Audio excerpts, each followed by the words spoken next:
Volodymyr Andreshchuk, athletics, 22 years old. Yevgen Malyshev, biathlon, 19 years old. Ivan Bidnyak, bullseye shooting, 36 years old. They will never take part in the Olympics, just like 217 other athletes killed by Russia. Now, the International Olympic Committee go and tell murdered Ukrainians' families about the violation of Russian athletes' rights. Mikhailo Podolyak, advisor for the President of Ukraine. Good afternoon, this is Henry Keen, wrapping up hard things in easy terms for you, dear world, today as usual on UATV channel, directly from Ukraine. In case you were wondering what just happened, yes, those are tears in my eyes. It's not too professional for a host to be that emotional, I know. I should be explaining hard things in easy terms and all that with a poker face, having that neutral Microsoft narration voiceover tone regardless of what I'm actually explaining. Well, dear world, in this case you have to switch the channel for something else. Something more pro-Russian maybe, like naming the war against Ukraine as special operation and proving that all the terror on the occupied territories is just fake. A channel where the host's friends and relatives just don't die in the war and their families are safe and sound, and allows the host to be a bit more professionally disregardful in regard to death and injustice that is not happening on their land right now as they talk about it. Hard things in easy terms, sure thing. However, there are hard things that just can't be explained in any easy terms. It's when things are getting personal. It's when a 19-year-old young boy, a hopeful Ukrainian biathlon, is murdered by Russia, here in Ukraine, at his very homeland. The issue of the threat to the international Olympic movement, which arose due to the weakness of the international sport bureaucracy, due to those who are trying to actually allow Russia to use sports for propaganda, was separately touched upon. I am glad that the world hears our position that the Olympic principles must be unequivocally protected from the terrorist state. Sports is sports, they say. Those Russian sportsmen and women under a neutral flag have nothing to do with Putin's private massacre. They are professionals, just like those hosts and show presenters who do not cry, do not overreact, and do not really care about things they talk about. But yes, they are professionals. Nothing but professionals. They ought to be neutral, just doing their professional thing, hosting the show. Skiing, skating, boxing, swimming, performing for you, dear world. Show must go on, yes, but let us play this little game of neutrality that the International Olympic Committee plays with you a bit otherwise today.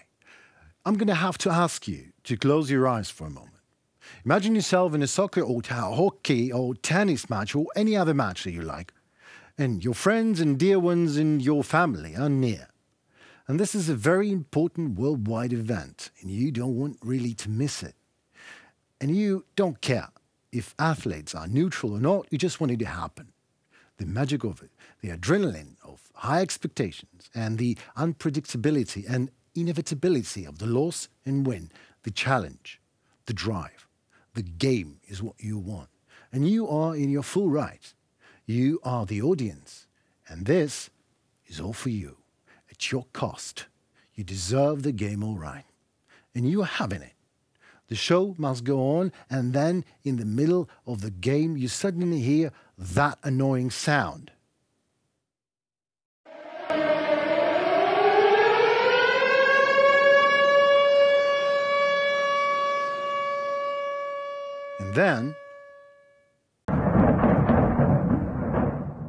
And then you see your friend is torn to shreds by a Russian missile shrapnel. Your mother bleeds out to death, buried under rubbles of the new stadium. Your wife and your children burn. Everyone you love dies. And you survive. Now open your eyes and, in all honesty, tell yourself, would you continue to enjoy the games with these neutral Russian athletes taking part in it?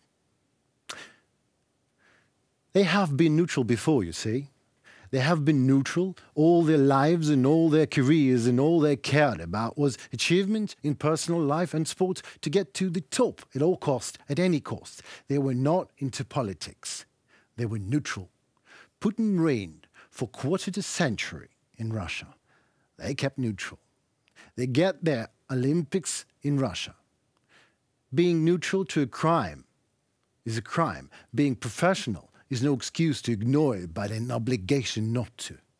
Russian athletes are amongst the best in the world. Their powerful voices could have been heard and could have made a difference if ever raised. But they prefer to stay neutral. Well, then they just have to keep being neutral, because it was their criminal neutrality, their indifference and their social cowardice that crowned Putin on his criminal reign. They kept a low profile for the sake of their careers. When Putin's army was killing our Ukrainian athletes here in Ukraine, they kept neutral. Does it make Russian athletes good men? Well, maybe. Or maybe not.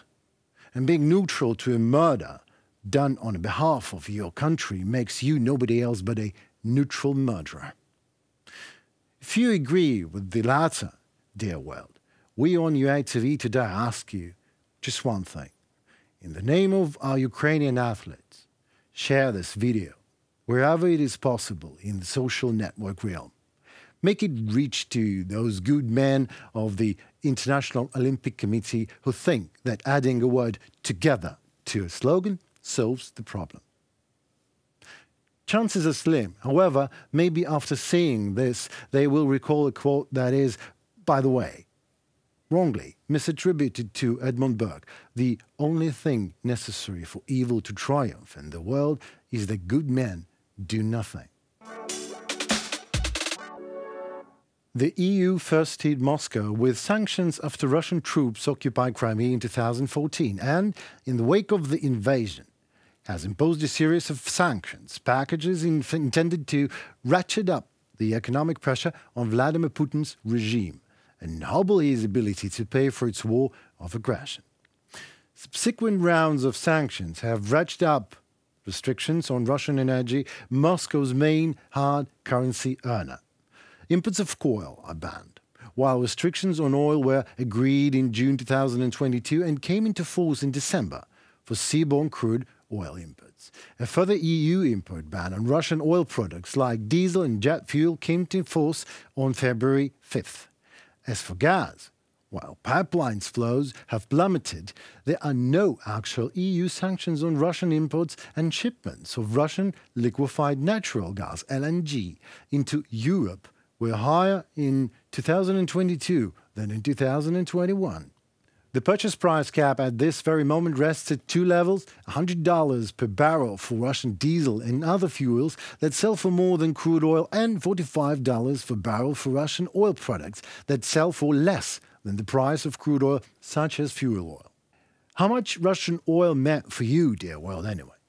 In 2021, Russia supplied 45% of Europe's gas, although supplies began to drop near the end of the year. A third of Europe's oil came from Russia. The same year, the United States did not import significant quantities of oil or gas from Russia. The United States did import some specialized petroleum products, though, like crude oil, Russia provides 20% of U.S. imports of such products. The U.S. embargo on Russian fossil fuels, however, will prevent the imports of these specialized products. What is the difference between sanctions and an embargo? Sanctions and embargoes are closely linked. Both refer to trade restrictions and are placed on countries by governments as punishment for crimes and violations. The difference between the two lies in how comprehensive they are. A sanction is a partial prohibition and can take the form of restricting trade with particular companies, prohibiting travel and financial dealings with certain individuals. An embargo refers to a full prohibition on a particular kind of trade with another country. You can think of an embargo as a very powerful sanction. Well, how powerful? Suit yourself. The Russian budget deficit in January announced to 1.8 trillion rubles, a preliminary estimate of the Ministry of Finance of Russia. This is 14 times more than last January. Spending in the first months of this year is 60% higher, while income is 35% lower. From the surplus economy of the Russian Federation slipped to a deep deficit budget. Oleg Penzin, a member of the Economic Discussion Club, stated this live on the Freedom TV channel. $350 миллиардов. $350 billion of assets of the Central Bank of Russia were frozen. The volume of export and imports in the Russian Federation was sharply reduced. Revenues from the sale of energy resources fell sharply. More than 1,100 foreign companies have left the Russian Federation, taking their investment and know-how with them. Mechanical engineering was reduced by 50%. Metallurgy and woodworking suffered greatly. At the moment, a lot of goods that are absolutely necessary for consumers' goods in the Russian Federation are grey imports. The most important point: for the first time in many years, the real incomes of Russians have declined. So, will it help us all to win the war, dear world? Well, it is already helping.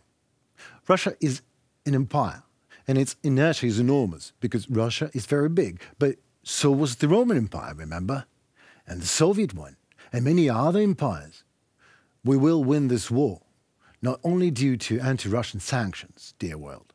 We will win this war not only due to the outstanding, unparalleled bravery of our soldiers. We will win this war not only due to unspeakable efforts of our and the international volunteers communities. We will win this war due to the fact that the most powerful ally of all is on our side. The time. It's 2023, Comrade Putin. Your imperial time is over. Our army is an army of yesterday's bankers and plumbers, bus drivers, dentists, sportsmen, pop stars, engineers. This is us. The Ukrainian nation at war has molded itself into an army. Our volunteers are us. On December 5th, the world celebrated International Volunteer Day, giving thanks to people who, at the expense of their own time and money and sometimes life, help those in need. What does it take to go and save someone else's life instead of saving your own at first? Call it what you like. We in Ukraine know one thing. Volunteers are no less fighters than fighters on the front line. And the sacrifice that they do won't ever be forgotten here in Ukraine. January 24th, 2022, British voluntary aid workers Chris Parry and Andrew Beckshaw were killed during an attempt humanitarian evacuation in Soledar. Russia's Wagner PMC said they had found the body of one of the workers who had been reported missing in eastern Ukraine, meaning Soledar. Suit yourself if you want to believe PMC Wagner term about that found the body, or rather maybe they turned into it. You know, I think this is a massively important theme and an aspect of the war that we just need to return again and talk about volunteering, heroes, stories, journey, way more specifically. Because that is exactly what heroes deserve, respect of the people whom they have helped and protected. It was Henry Keane on UATV channel explaining hard things in easy terms for the whole free world directly from Ukraine. Stay safe and tune for more.